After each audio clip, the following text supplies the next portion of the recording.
G'day punters, kennym. These are my epic adventures.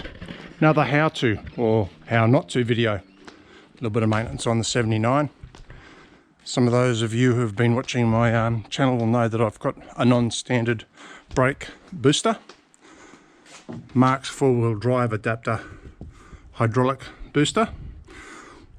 What's all the stuff about? Well, the thumbnail gives it away. I'm gonna swap out the power steering fluid. The brake booster works off the hydraulic circuit in the Landcruiser, so the power steering fluid's a bit burnt. I'll show you some of that later. So I've done this once before, quite a while ago. Made a cluster of it. Took the high pressure hose off the reservoir, didn't block the reservoir off, and I had fluid everywhere. Got the job done eventually. What we need to do is we need to disconnect the low pressure return line from the reservoir to make sure that we're not playing with high pressure fluid. For those of you who are standard 79, that's the small hose, which is this one down here. The larger one's on the right hand side, and that goes to the power steering pump. You don't want to disconnect that. If you disconnect this low pressure side line and funnel that into a recyclable container, something like that, with a longer hose, win. But you still need to block off the outlet pipe from the reservoir. Now you can do that several ways. Just use a rubber finger out of a rubber glove and a couple of zippy ties. Stick another piece of hose on and clamp it up like I have up here. I'm a bit luckier. I've got a low pressure line coming back from the power, or the brake booster I suppose. That's it there. I've disconnected it. That's it there.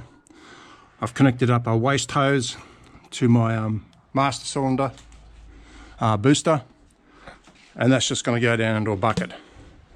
Start the car up. I should get a low pressure feedback through there, and just make sure I keep the master cylinder topped up. What sort of fluid am I using? I'm using a Penrith. It's a 1 litre power steering fluid. They call it PSF 001.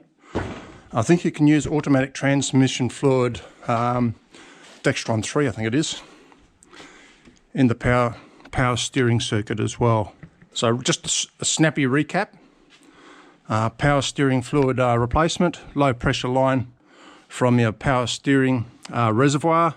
Make sure you block off the reservoir outlet. If you do that, make sure the low pressure line goes to a waste container.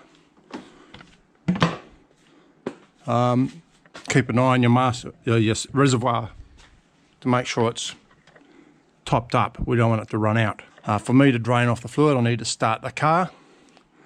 For those of you without a hydraulic brake booster, you might need to just wriggle the steering wheel from left to right, and you might need to have somebody actually keep an eye on the reservoir.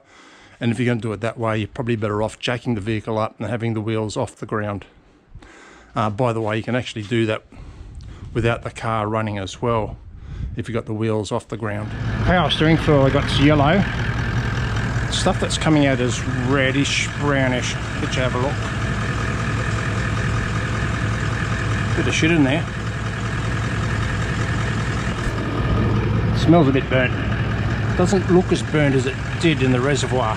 Now, give you a look. See, I've got the wheel turned full lock right, I think, just about.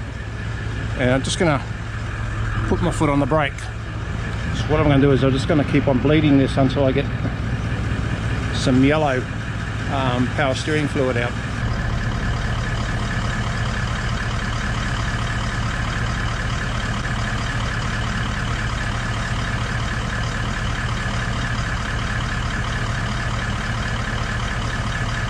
In case you're wondering, 3 litres. That's how much I used.